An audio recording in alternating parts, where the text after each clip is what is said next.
All right, welcome back. Episode 2 of the Balls Deep Cinema podcast. I'm here with Steve Raju, Brandon Cortez. I am Jay Shatara.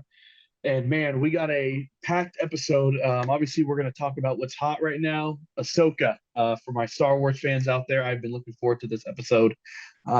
This show in general is when they announced it back at, I believe it was D23, or it might have been Star Wars Celebration back in like 2020 or 21.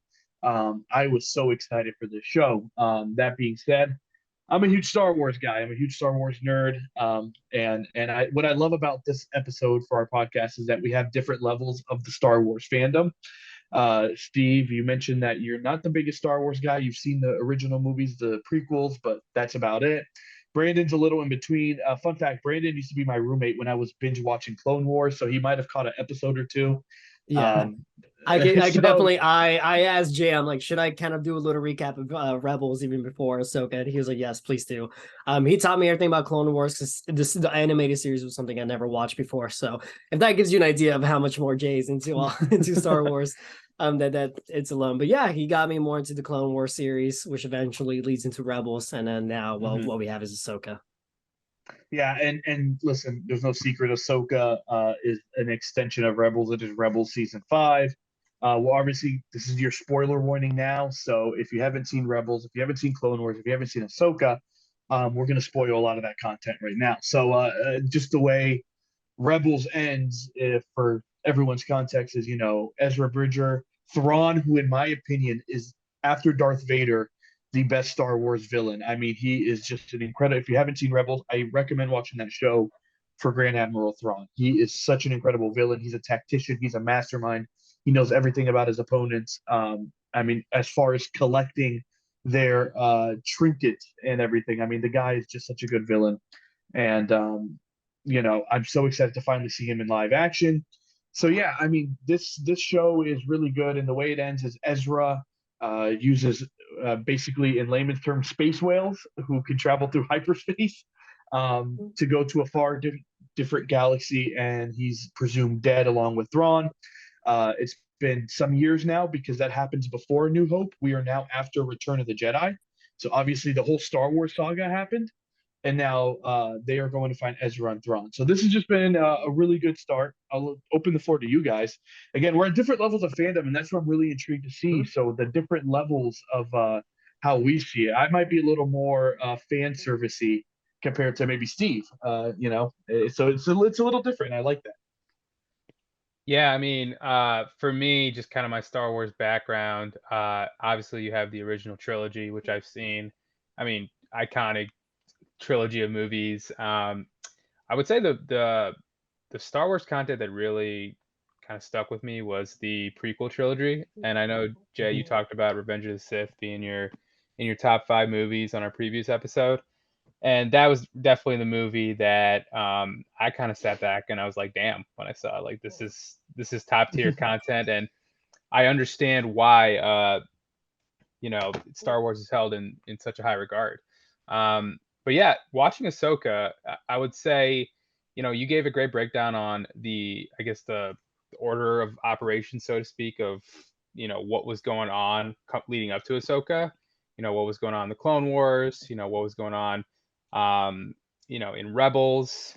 And so for me, and obviously you guys know, I'm not too up to date with the David Filoni content. His work on The Mandalorian. He did Book of Boba Fett as well. Him and John Favreau. Right now, Filoni's like the czar. He's like the Kevin Feige, if you will, of Star Wars. Yeah, yeah. And honestly, the way he, um, went about creating and, I think he wrote these episodes as well. I would say it's very creative what he's doing, and I think it's actually a breath of fresh air for me. Just kind of leaning off what I am used to with the prequel trilogy being my last kind of Star Wars experience where I really enjoyed. Didn't really enjoy too much of the sequel trilogy, but I might have to Yeah, no revisit one did. those.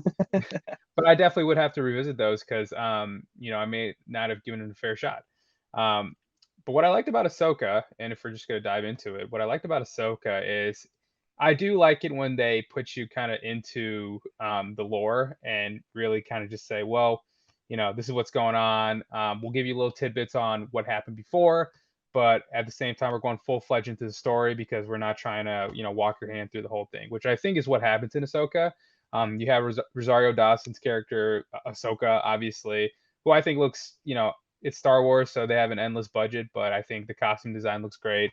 I think the cast is great. Rosario, Mary Elizabeth Winstead as Hera, correct? And my guy Ray Stevenson, who for all R.I.P.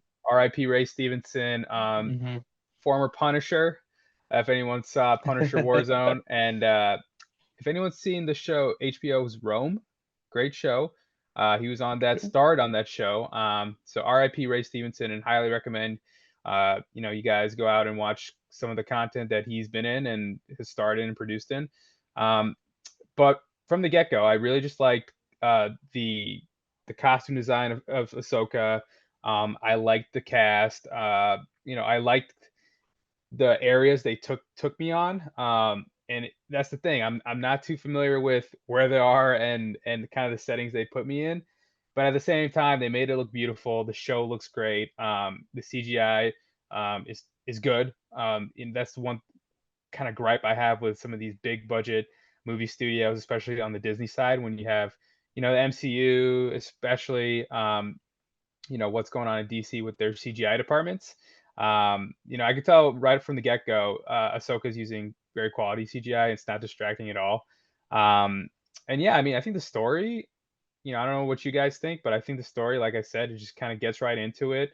Ahsoka's seems like a well-seasoned veteran at this point. We have her cast of characters. It's pretty focused, the storyline. We're looking at Ahsoka. We're looking at Hera. We're looking at, I don't want to forget her name, Sabine, is it her name? It's Sabine. Sabine.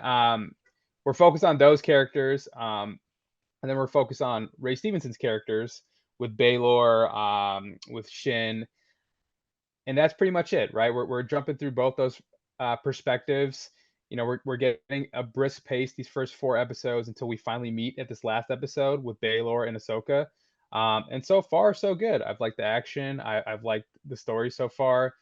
Do I think sometimes, they just kind of leave out some material that I think would help the newcomer in Star Wars viewing experience, understanding what Saban's motivations are, what Ahsoka, why is she the way she is, right? Because I know, Jay, you could probably speak more into it about her character development from the animated shows till now. But overall, I think it's been a solid viewing experience. And I'm really excited after the bomb that was dropped the last episode on, how the season's going to finish out, how they tie in everything, and hopefully they finish strong. So that's my thoughts on it. Yeah, those are really good thoughts, Steven. Something that you mentioned is kind of jumping straight into it. I can tell that Dave Filoni, this is his baby, right? You can tell the Clone Wars was it, Rebels was it. Of all the series like The Mandalorian, The Book of Boba Fett, I feel like this is the first series where, in a way, even first Disney property where I feel like the fans are sort of respected, right? I kind of look back and think of what happened in The Rise of Skywalker, where, we're meeting characters, in that movie that were from the last, from Return of the Jedi. And then, when R2D2 is like, oh, this is this character, or this is what I do. It's like, you can tell that was to bring in the new fans rather than the fans that have known about this for years. So that's something I was annoyed about. But what I love about the series, and you brought it up, jumping straight into it, I kind of think about Spider-Man when he was reinvented into the MCU with Captain America Civil War. We didn't need the whole Uncle Ben original story again. They just brought him straight back into it. Hey, this kid's that's already been in New York City for like a while, already doing his thing. So that's something that I love about the series. It's kind of like, hey, we want you to definitely be a little bit define what happened in the events of Rebels in order for you to come and jump into this. So that's something that I admire a lot. Also something great villains, Ray Stevenson's character, and then as well as Shin. There's something about her that's so intimidating, so great, so serious. It doesn't feel forced as maybe other villains in Obi-Wan Kenobi felt. That's just my opinion. It just feels very natural, very coming into us. Something about Ahsoka. something you compare her to when she was back in Clone Wars. You know, she was still a little immature, still learning a little bit. I know, Jay, you're going to go into this a little bit, as Steven mentioned, with the character development. But there's something about her just confidence that just seems to flow well in her series that, like, don't worry, I got this. It's going to come into it. But then she's challenged by Ray Stevenson's character in this last episode. So I believe it's something that we're going to first see Ahsoka come in, and it's like, how is she going to come back from this? It seems like a little bit of defeat. You know, Sabine is captured. So it's a good halfway point to see where this goes, as well as Hera and all the other characters, you know, for the Rebels. It's like, where does this go from them as well? And it's funny because Ahsoka, yeah, she in like the very first movie of Clone Wars, she is actually a carbon copy of Anakin, and it's ironic that she becomes Anakin's apprentice because they don't listen to the rules. They do their own thing, and in most cases, it's reckless and it actually fails the mission at hand. And that's why they work so well together in the TV show. You know, if you guys never watched Rebels, I do implore you to watch the fight on Malachor between Ahsoka and Vader. That's when Ahsoka confirms her worst fears. So if you guys don't know the end of Ahsoka, again, context for people who might not know, she leaves the Jedi Order because she's wrongly framed of murder. And it's one of the things that leads to the downfall of Anakin Skywalker into Darth Vader because he feels like he failed his apprentice. So in Rebels, she doesn't know that Anakin not only survived Order 66, actually executed it himself. So she finds out, and it leads to the super emotional fight. So that's why the reveal at the end of episode 4 with Anakin is so crazy. And we'll dive into it because there's some theories on the internet that say they might not be Anakin. If you guys don't know, she actually woke up in the world between worlds. That's a whole nother can of worms for Rebels, where they kind of introduce time travel, but they don't. Dave Filoni has said it's not time travel, but it's a really, just from a nerd perspective, from a nerd Star Wars perspective, that was a great scene, a great like 30 seconds, and I'm glad they kind of brought that in. I'm curious to see if they do some Clone Wars flashbacks between, you know, a more immature Ahsoka and younger Anakin when he was her master. So that's why it'll be really interesting to see where they take this approach the latter half of the season, especially because we haven't introduced, in my opinion, the best character yet. Thrawn is still coming back. Ezra is still coming back. And it's not the Ezra we get in Rebels. Similar to Ahsoka, Ezra's really immature in Rebels. He's a kid. He's found as a lonely sort of nomad. His parents left for the rebellion and they end up dying. So you know, it's a different Ezra, and by the end of the series, Ezra has matured so much to make the ultimate sacrifice to take out Thrawn and help the rebellion. So then you start thinking, how much has Ezra grown while he's been in this different galaxy? What has he been doing? He's probably so much more of a stronger Jedi right now. So, you know, there's a lot that can happen in this latter half of the season. I'm so excited to see where they go with it. But Ahsoka is just such a well-loved character. Brandon, you brought up a great point. Mhm. It feels like they finally respect the fans. This is the first piece of Star Wars content since Disney took over that feels like Star Wars. I would say since Rogue One, actually. So, Yeah. you know, it feels like Star Wars. The action, the development. Episode 4 was great pacing, a lot of action right off the rip, great lightsaber duels. I've been Yeah. really pleased with what we've gotten so far. The first 3 episodes were definitely setups, but they were kind of reintroducing us to these characters we haven't seen in years. I mean, Rebels ended, I believe, in 2017 or 18. Mhm. So, you know, it's been 5 years since we've seen these characters on screen. And you know what's funny when you mentioned just kind of going back to what feels like Star Wars. I think the moment this first episode 1 just first started, just kind of getting the letters on the screen, A it crawl, just felt yes. a crawl. It felt something just so different. That lightsaber scene in the episode 4, it felt like I was watching Empire Strikes Back when Luke was fighting Darth Vader. It wasn't exactly that same feeling, but man, the intensity in it, Ahsoka being challenged one by one, like just how Luke really was with Darth Vader then. And just a lot of those things of familiarity. The music is one thing Mhm. that's just wow. I thought it was Ramin Djawadi before I looked it up, and it's not Ramin Djawadi. I was like, oh my god, this feels like Game of Thrones type of music, and no, it's not. It's Kart Kiner, I believe his name is. And I immediately went to Spotify, favorited that song from the end credit scene. So a lot about this just feels like Dave Filoni is very much like making a ball of like, I need to protect this and I need to make sure it's some of the best content we've ever seen. Yeah, honestly, I wonder I want to get your guys' perspective. One of the things I was thinking about is Ahsoka compelling enough to be a main character in a show, like the main character? Because I come from, like I said, I'm not the Star Wars guy that you are, Jay, and even you are, Brandon. Based on your side viewing experience of Jay watching all those Clone Wars episodes.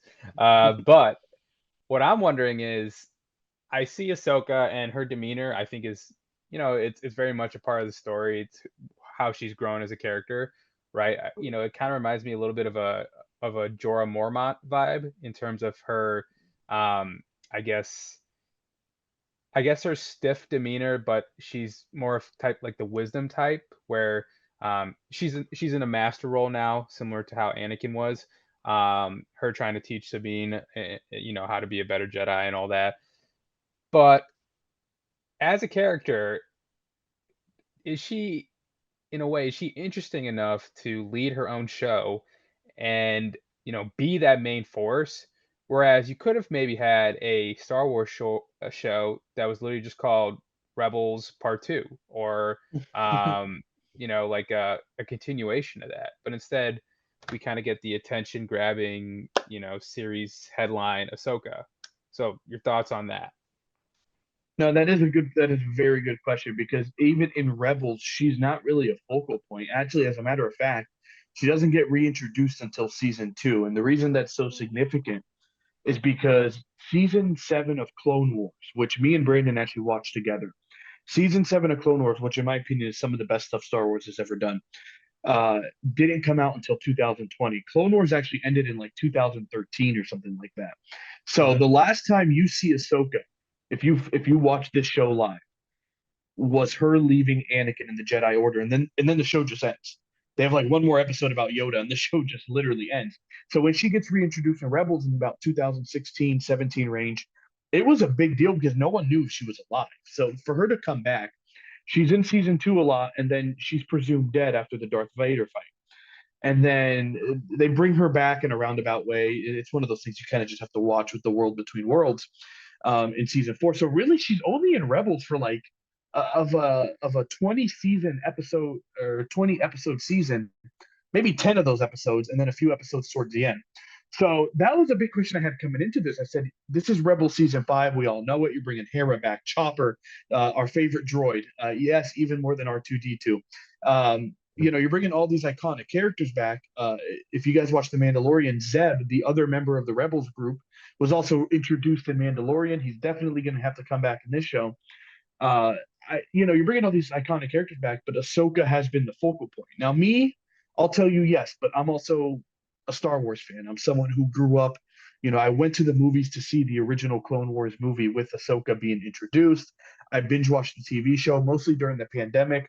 I watched a lot of Rebels. I love Ahsoka, and I loved when they reintroduced her in season 2 of Mandalorian. Um, but I'll let Brandon kind of tap into that real quick. Yeah, no, it's something that it is a really good point, Stephen, what you mentioned. I think we've just got used to seeing Ahsoka being just that, sole character or that secondary character through Clone Wars and then through Rebels, or maybe not Rebels necessarily, because there's so many other characters that are with her, kind of in a trio or quadruple of main characters. Um, I think part of it comes to Disney money. What I'm thinking is, hey, this is an IP. This is an IP of what they want to see heavy. I mean, Disney just announced at Destination D23 that Ahsoka's going to be getting part of her own like ride system in Star Tours at Disney's Hollywood Studios in Disneyland. She's going to be getting some ride simulations on her own. I think the amount of hype that we saw when Ahsoka returned in The Mandalorian season 2, I think seeing social media explode allowed Disney to say, "Hey, we can open up this." I mean, that's just the capitalist theory, but but I think there is enough love in this character that maybe there was this time to say, "Hey, this is the opportunity to bring her back, make this her main title," but as well as, "Hey, you know what? That we're gonna also include these Rebels characters from here on to see how this goes." But so far, her being the centerpiece, I think it works really well. I think that character alone has deserved this time alone to be the star of their own show. Right. Yeah. No, that makes sense. I just, I like the show, and Mhm. I like the story so far. And we'll probably get into Mhm. this after the break, but Yeah. I guess my question is from the casual viewer, and I think you make a good point, Brandon, about this being Mhm. classic kind of Disney. Let's kind Yeah. of scrunch out Yeah. this IP Yeah. until Yeah. there's nothing left. I Yeah. guess my question is, is she compelling enough as a main character? And then why should we, as an audience, why should I be invested in Ahsoka if I don't have the background knowledge? I think, I know we have a break coming up, but that's definitely something that I'm wondering as more of a casual viewer. Yeah. And I don't want the Star Wars fandom to think that I'm saying we shouldn't care about Ahsoka and Yeah. or think, oh, why are you watching? Why are you watching Yeah. if you don't care about Ahsoka?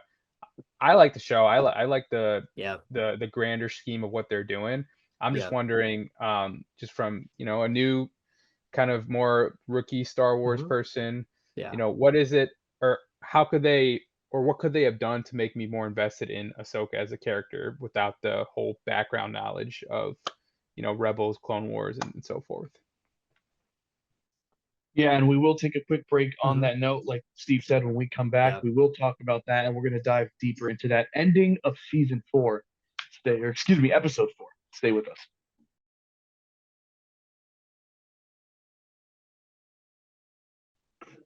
All right, welcome back. And Steve asked a great question right before the break. Can Ahsoka carry a show, and why should the casual Star Wars fan or someone who's trying to get into Star Wars like Ahsoka or care about Ahsoka? And that's a great question, Steve. I think from a Star Mhm. Wars perspective, one, I'll bring up the sort of low hanging fruit here, the representation. There haven't been a lot of good female Jedi.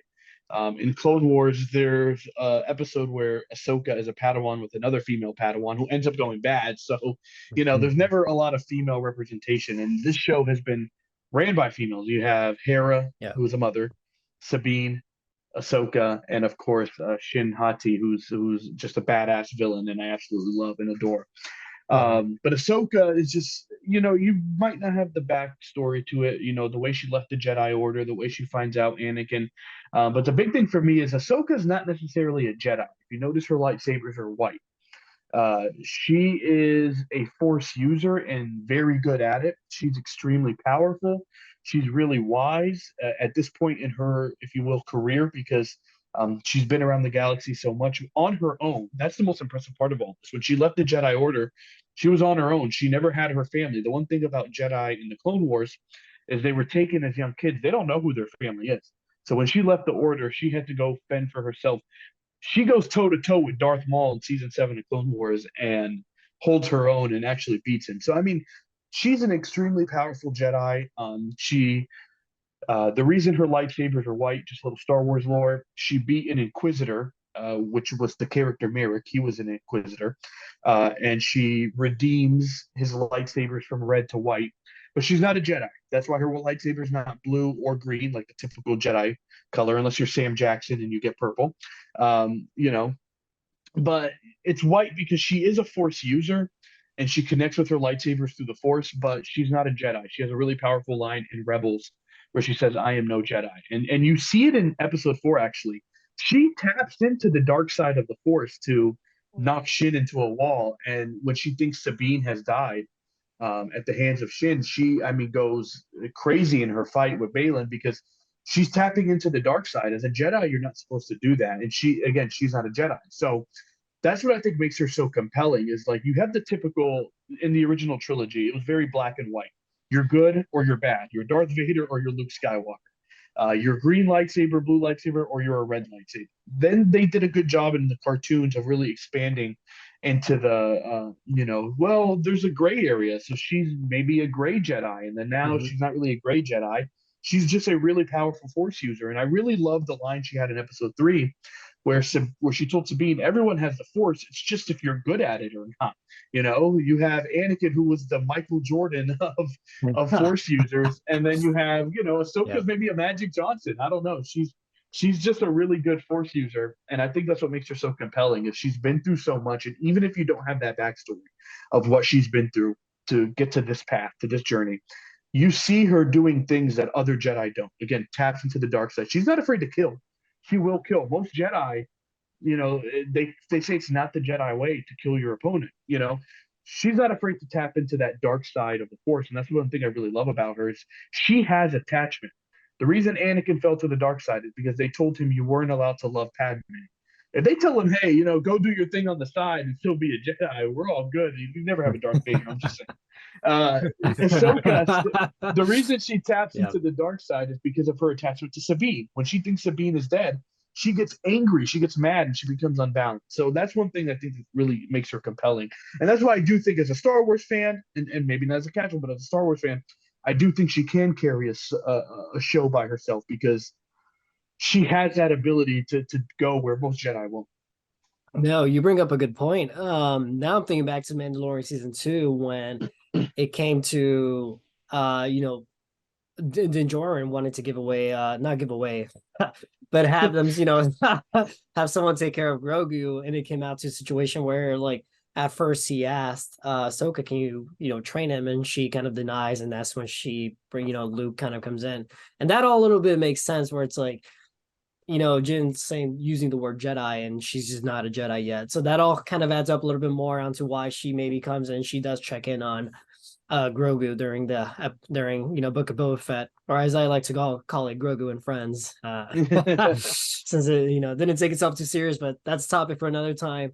But no, Jay, every point you brought up makes sense on why Ahsoka is worthy of this. Maybe for not a lot of fans who are a lot newer, they might have to catch up a little bit, but there's that history from Clone Wars that began with Ahsoka that maybe it's good to kind of pay attention to. Oh, it's good to see how this character went from being an immature, teenager to all the way to now being an adult, maybe in her 40s, 50s, not sure how the age when it comes to aliens work. But yeah, I think that's more of an aspect that you brought up, this being a really full-on female cast, being strong led, just seeing where the history came about it. And also just Dave Filoni carrying this. I know we mentioned earlier, but it seems like Mandalorian's kind of fallen down a little bit from season 1 to 3. Book of Boba Fett started off really strong with its world building, and then eventually kind of went on to not take itself too serious, become a little silly towards the end. So far, I love how serious this show has been. It really feels like it's HBO Max. It really feels like it's, Game of Thrones a little bit with its music score. So there's little aspects of technical that I believe that this show could be watched by maybe others and be paid attention to more. Yeah. Look, I still like the show. I think it's yeah. I think it's hidden on a lot of levels. Yeah. And I think one thing that, as a casual viewer, I'm going to finish the season, and I'm really interested in this Dave Filoni universe, and what he's been building. And I've definitely taken it upon myself to catch up on his other projects that he's done.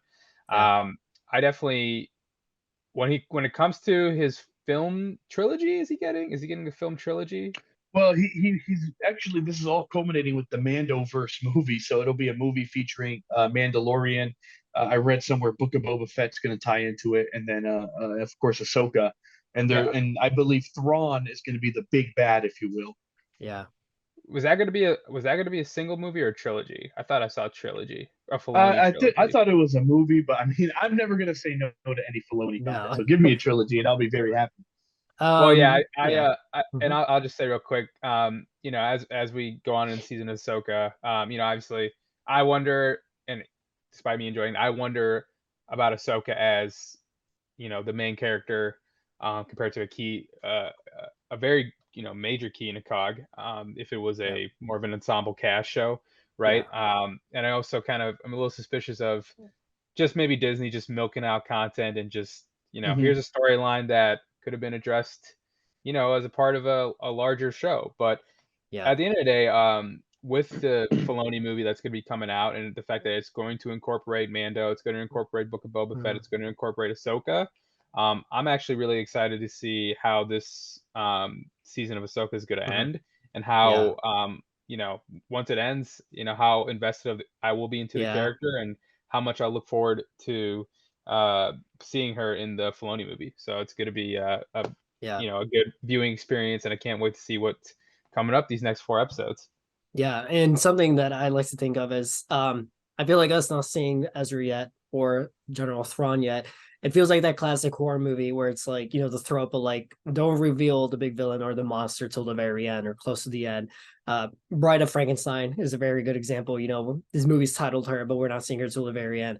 I like to think about Alien in a way back in the 70s with Ridley Scott, where, in the trailer, we didn't look at the monster yet at all, or it took a while into the movie. So I really love that these two characters that the fans really, really want to see the most, we haven't even seen them yet. So it's something that I love that, they're not like, they weren't thrown into the trailers. So we haven't even looked at them yet. And that's something that's just so fascinating to me, is that we're halfway through and we haven't even seen them yet. So I think it's going to be pretty big surprises once they come about on the screen. Yeah, and we'll talk about episode 4. Episode 5 is the one episode that Rosario Dawson said at the premiere is going to be the one that fans love, because Filoni actually directed and produced and wrote this episode. So, I mean, we know it's going to. It's probably, in my opinion, where we're finally going to get a reveal of Thrawn, as we saw the way episode 4 ended. The hyperspace ring, made it jump to make that jump to the next galaxy. So my guess is we're going to see him. Sabine is captured. It makes too much sense that this is the episode we get Thrawn. Right. That being said, you want to appeal to the casual Star Wars viewer. You want to appeal to every millennial ever. You do what they did in episode 4, and you bring back Hayden Christensen. That was an insane reveal. There had been rumors for 2 years now that Hayden Christensen was going to be in this show as a Force Ghost, as a flashback, whatever it may be. He appears in the World Between Worlds. Again, if you're not familiar with the lore, it's where the Force meets everything, where you can see past, present, and future. When Ezra goes to the World Between Worlds, it's how he saves Ahsoka from Darth Vader, and sort of changes the course of history a bit. But what's really cool is he has voices in his head. He hears iconic lines from the prequels. He hears iconic lines from A New Hope, and then he hears iconic lines from the sequel trilogy. So to kind of really display that he is hearing everything from every generation of Star Wars. And what's amazing about it, seeing it in live action, one, it looks so cool. I mean, the little Rainbow Road, I called it, from Mario Kart. And then and then really just looks like it.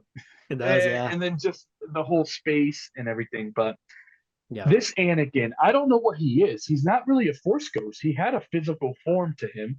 There was some complaints on Twitter about the de-aging. I didn't mind it as much, but I did wonder if they were like, "Hey Hayden, I don't know what's going on with you, but can we get you on FaceTime for like 30 seconds, and then we're just gonna do this one CG."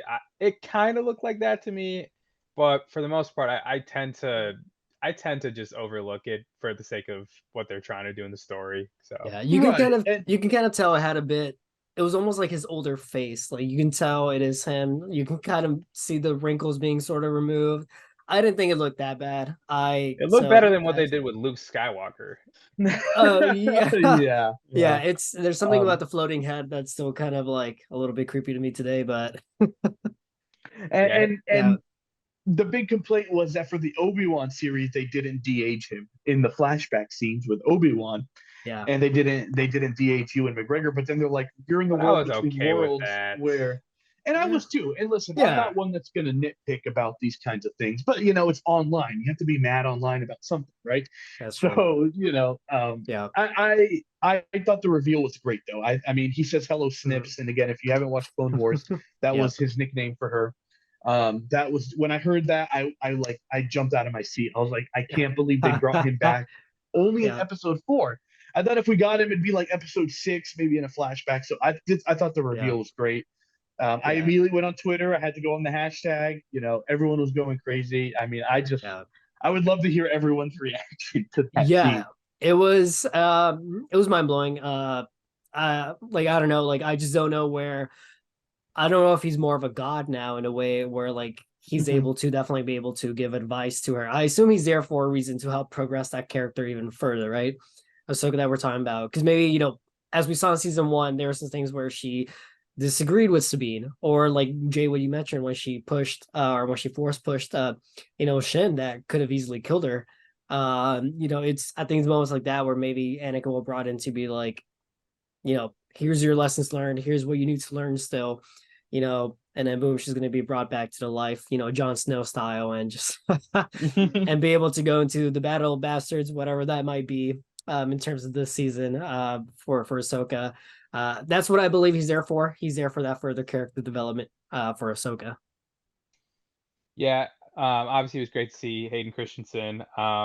Yep. And I'll make the point, I'm a big Better Call Saul guy, and if for those who've seen Yep. Better Call Saul, you could tell Giancarlo Esposito, Bob Odenkirk, they'll dye their hair and whatnot, but they Yeah. they definitely didn't go out of the way to de-wrinkle them, or they look older, and it was a Yeah. prequel, so. Yeah.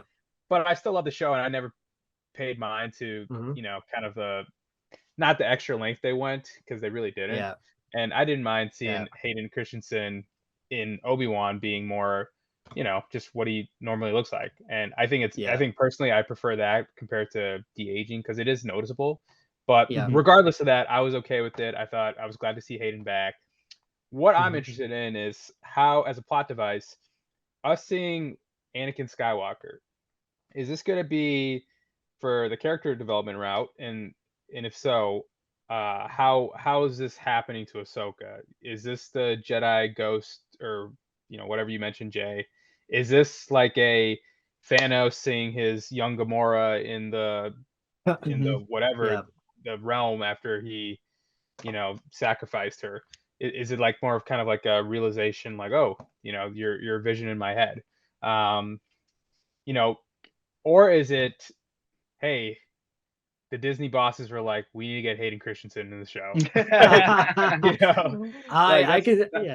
That's my. I'm sure there was some of that. Yeah. Well, and I think I don't blame him for doing that. Number one, because I think the more we can get of Anakin Skywalker, Hayden Christensen's Anakin Skywalker, I think the better. But in terms of the storytelling and how it'll affect the plot, what is Anakin being there? First off, where is she? Number one. Number two, what is Anakin's? Is it a ghost? Is it maybe a flashback that's repurposed? Maybe a different setting. But I just hope that they do justice in terms of using Anakin to actually give genuine character development, because I think it's so easy to put Anakin Skywalker and then have a crowd pleasing moment, right? But there's still a lot of questions in terms of in what shape or form is Anakin being perceived by her. And I'd like it hopefully to be in a way that is there to help Ahsoka realize stuff about herself. You mentioned that she almost killed Shin, right? Maybe she's still emotional. Maybe she's still the similar younger person who had those kind of erratic moments when she was training with Anakin. I want to see how they tie that in, and hopefully it's not a fan service moment, because clearly it is, and that's okay too. You can't hate on fan service moments, but let's see what they do as a plot device. How is Anakin there? How is it going to affect Ahsoka? And how does it really mesh with the story? Because now we're going from, I think, a very tight storyline of, hey, we're jumping with Ahsoka, Sabine, Hera. We're jumping across planets. We're also seeing what Balin is doing with Shin, and that's really been it, right? These two conflicting storylines that finally are that interjected in episode 4. Now we're about to go into a completely different realm, literally, and now we're going to inject Anakin into this. Let's see how they do this. Obviously Dave Filoni's got a good track record on this, but I'd like it to be more than a fan service moment. Let's make it absolutely. Let's see what this does to Ahsoka. So. Yeah, no, I hope it's thoughts on that. Yeah, no, and I like what you mentioned. I don't mind fan service at all, as long as it's really used towards to progress story towards what needs to be done. I hope it's not like Lando in Rise of Skywalker. It's like, hey, it's Lando Calrissian, and then really nothing else really happens with its character. So I really hope it is to progress what it is, is like it's like Goku and Gohan, 2 years of inner world, fighting and training to go to the Cell games. I don't know what that's gonna be. And I don't know, we can theorize as much as we want, but we're gonna find out what that is next episode, I assume. But hopefully it is to what I believe is to progress the story, and that he's used correctly, apart from it being, a big move to bring Hayden Christensen back. Yeah, and a part of me thought part of my thought process was, well, they just filmed Obi-Wan Kenobi. Right, Like, 2-1. hey, So just hop over. We already let's got you here. save Just money that way. you know. Yeah. A part of Well, me you're on the thought was set, that Hayden. Why not? yeah, you know, we'll get you, we'll de-age you a little, we'll put you in the black robes. And you know, No, he's I mean, Canadian, so he's nice enough to do that. He's like, sure, I'll go ahead and do it. Well, I'm already on So- set. so I Yeah. don't know if it was something like that or if it. Listen, I think there's good fan service. You have Avengers Endgame, you have Spider-Man No Way Home. Like that to me is great fan service. And then you have bad fan service. I could just point out the DCEU as a giant example of bad fan service. So, you know, only episode 5 will tell if it is good fan service or not. I thought this one thing I love that they did is that they put it at the end of the episode. They left us with the cliffhanger, the shock, so we had to literally wait 6-7 days to watch it again. And they didn't try to force anything or cram anything at the end of that episode. Right. That episode was already great without the Hayden reveal. Mhm. A lot of action off the rip. We got to see robots fighting. We got to see great lightsaber duels. We got to see again that dark side of Ahsoka, and finally her meeting with Balin. One thing I can't wait is to find out his reveal, who he was, who his master was. He clearly is a Clone Wars Jedi.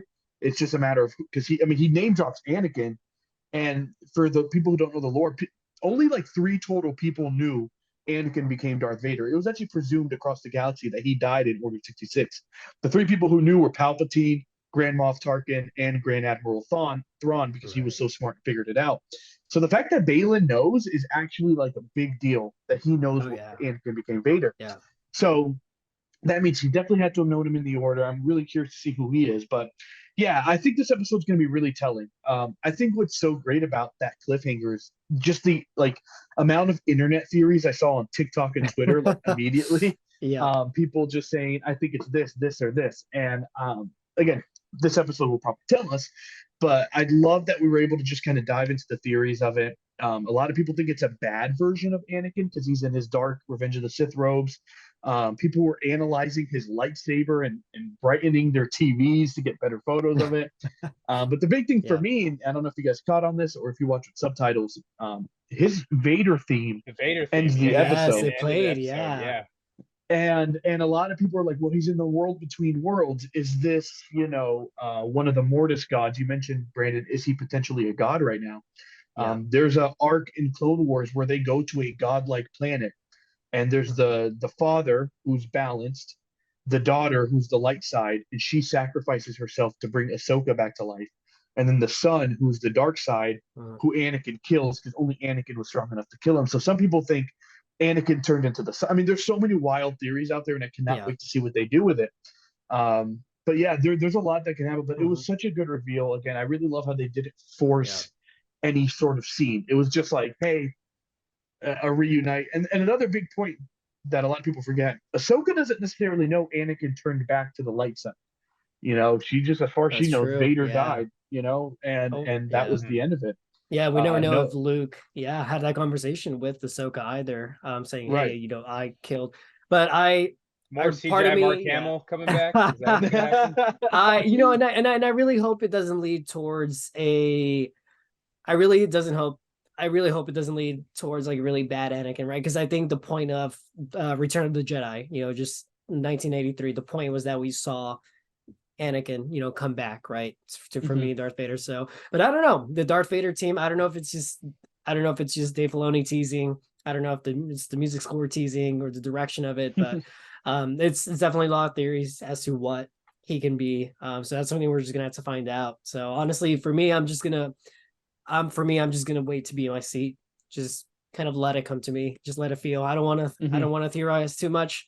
I have enough headaches from work and personal life. It's like one more. It's like let's see what happens. But I'm excited for it.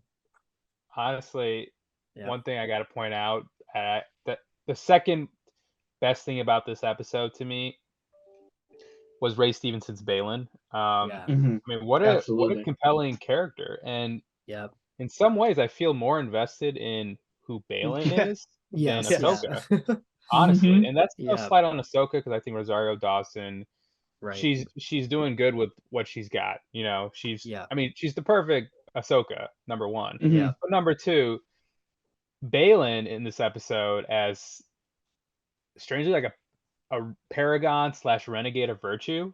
Yeah. A principled, what would you call him? Darks, like, is he a rebel now or Well, some people have called him a dark Jedi. He's not a Sith because a Sith is full dark side. right? And Mhm. again, if you going back to lightsaber color, him and Shin have orange lightsabers, which is Yeah. Yeah. kind of like, so Mhm. maybe he's like, to me, I think he's more of like the paradox, or maybe that's the word, of Ahsoka, where Ahsoka's more, she leans towards the light, but she's not a Jedi. Balin and Shin, they lean towards the dark side, but they're not Sith. So maybe, I think maybe that's one of the themes of this whole show is like Balin is Ahsoka, but in Balin, he's in his own. He Yeah. probably has his own heartbreak. Yeah.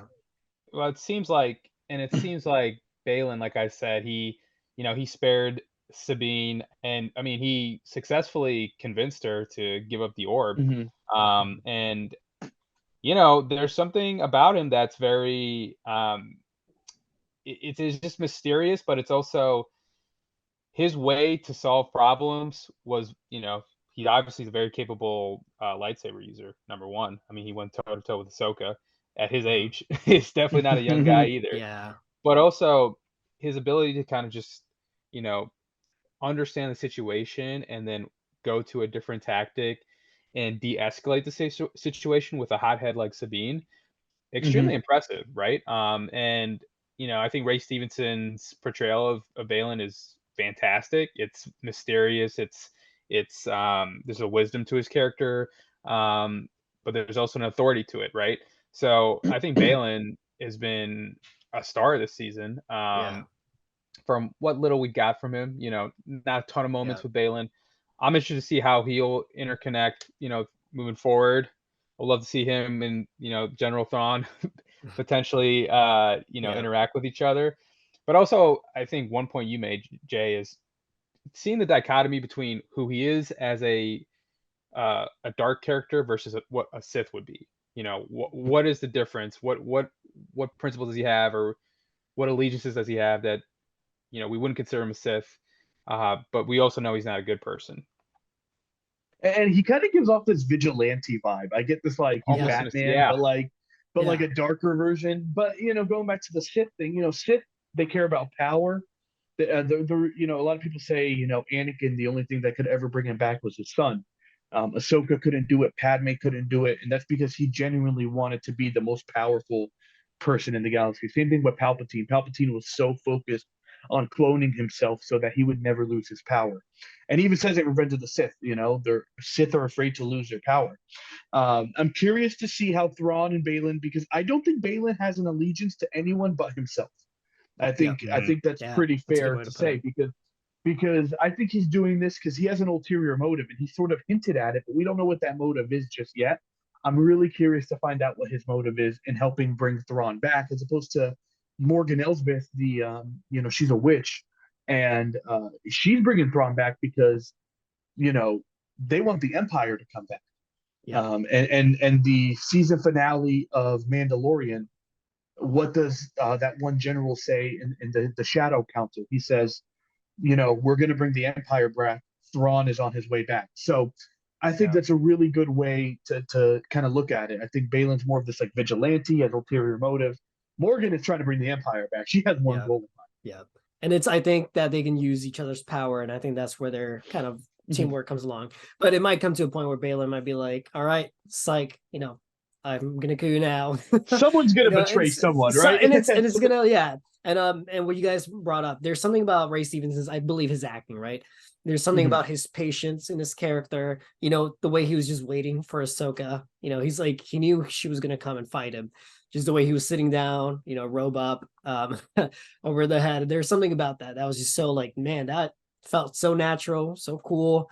And he's like, kind of like Thanos in Endgame, the way he was waiting for the trio, the three captains to come and fight him. That kind of reminded me of that. It gave me that little vibe right there that this guy, I don't know, he's cool. And he's also his age. You can tell he's a little bit older than Ahsoka too. So it just comes with that wise of who he is as a character. So I am definitely very interested to see in how much more he's dug into, how much more we learn of him in the second half of the season. I do want to end it on this point as we get into these last 4 episodes. Yeah. I don't know if there's going to be a second season. I don't know if they're just going to jump into the Mandoverse. I don't know where the plan goes from here. But what I will say Right. is the prequels were so poorly received when those movies came out. I remember people my dad's age who Yep. it was like us with Force Awakens. It was like I Yep. was first in line of Force Awakens midnight release. That was my Yep. dad for Phantom Menace. And the prequels just had such a negative perception. They were so poorly received. Everyone hated Hayden Christensen. Mhm. No one liked how they just killed off their biggest actor, Liam Neeson. There was Yep. so many people that were just upset with the direction. Yep. But then Clone Wars came out, Rebels came out, Rogue One came out. All these things came out that kind of gave the prequel some context. Yes. People were like, wait a minute, Anakin's a really compelling character. Wait a minute, these Jedi that died in Order 66, there's individual episodes about them in Clone Wars. Like, I care about them now. The clones, we haven't even got into Captain Rex. Captain Rex will probably make a comeback in this show. The Yeah. clones are so well received. The Star Wars community loves them now, and it makes Order 66 that much heartbreaking. I think Filoni, what he's doing is he's adding that context because the biggest question I had going into Force Awakens was, well, how do you let this happen again? You just ended the Empire. Like, how does this happen Yep. again? And by watching Yep. Mandalorian season 3, like you're seeing the bureaucracy, right? How they didn't have an army ready for the New Republic. Mon Mothma is now the chancellor, and she doesn't want war, so she doesn't create an army, and now they're caught flat-footed. Yep. There's a lot of other context they get into where Leia is ousted of the Senate because they find out Darth Vader was her dad. Like there's so many good Mm. things and nuance that we're gonna see in these last 4 episodes, and I think that all starts with Yep. Thrawn returning. I have a Yep. feeling Thrawn is going to lead to Snoke, which is eventually going to lead to Kylo Ren. Yeah. Yeah. And Filoni's doing a really good job of now adding that context, similar to what Clone Wars did for the prequels. Yeah. That does make a good point. So, and I think, yeah, the prequels, I think there's so much love with Revenge of the Sith alone. But I think some of that needs to be spread more with what is Attack of the Clones and Phantom Menace. But I think Attack too, because that's, that is the start of what is Clone Wars, Rebels, and now Ahsoka, kind of that little, well, sort of in between. So I believe that is where Filoni's trying to fill in the gaps, and that's something that I believe is well needed, because if you think about it from 2005 all the way till 2015, or even a little bit more. I feel like even the sequels didn't fill in those gaps till 2020, right? Or 2021. We're now finally getting some of those answers that I believe the fandom and the prequels deserve. Mm-hmm. Yeah, ditto. I just want to dive into episode 5. Dive into episode 5 as soon as possible. Gonna hopefully get to see some Hayden Christensen. Yeah. Be more than potentially a mirage or whatnot. I'm sure he will be. Yeah. And yeah, I mean, if we could see General Thrawn, I believe, Yeah. he was in Rebels, correct? So did they get the same actor to do him, or I guess we'll They find out. did. Did, yeah. Okay. It is Lars Mikkelsen. That's right, Matt Nicholson. Brother, yeah. Lars Mikkelsen And from House of Cards. yes, that's is him. he in Yeah. there He you is Yeah, the go. Russian president Yes, he in is. House of Yeah. Cards. So he is the voice of Yeah. Thrawn, and he is playing him. They kind of have the same build, I guess. So Yeah. I Right. can't wait to see his character again after Darth Vader. Thrawn is like the next. I mean, Palpatine too. Obviously, there's so many good villains in Star Wars, but like it goes without saying, and we'll end on this point. Brandon, you mentioned it. They're not forcing him. It's been 4 episodes. We haven't seen him. We didn't see him in a lot of trailers. Yeah. Darth Vader only has like 12 minutes of screen time across 3 movies, and he's arguably the most badass villain in movie history. Absolutely. Yeah. So I love that they're not forcing him on screen. And when he does come on screen, I'm telling you right now, he's going to steal the show. It's going to be his show from that point on, and I cannot wait. Yeah, I'm expecting like sort of Kang the Conqueror and like Ant-Man and Wasp: Quantumania just immediately change that movie. Just that's what I'm expecting with Lars Mikkelsen with as General Thrawn here. Yeah. Well, episode 5 is approaching. I can't wait to get into it. Yeah. Obviously, we're going to talk about that at some point. But for now, follow us on TikTok. You can follow our individual Twitters. You can find us by our names. It is football season, so we're trying to pump out content. There we go. Hey, first game, first win for the Dolphins. Got to do that. Big time. Yeah. But I'm very excited to kind of dive Yep. deeper into the show. Yep. And we'll see how crazy the next 2 episodes are Yep. before we. Maybe this episode will be so crazy it needs its own individual episode. Whoa. But for now, follow us on TikTok, Balls Deep Cinema Podcast, and you can now listen to us on Apple Podcasts, Spotify, and we're also on YouTube. So feel free to check us out. But for now, that's all we got, and we'll see you next week.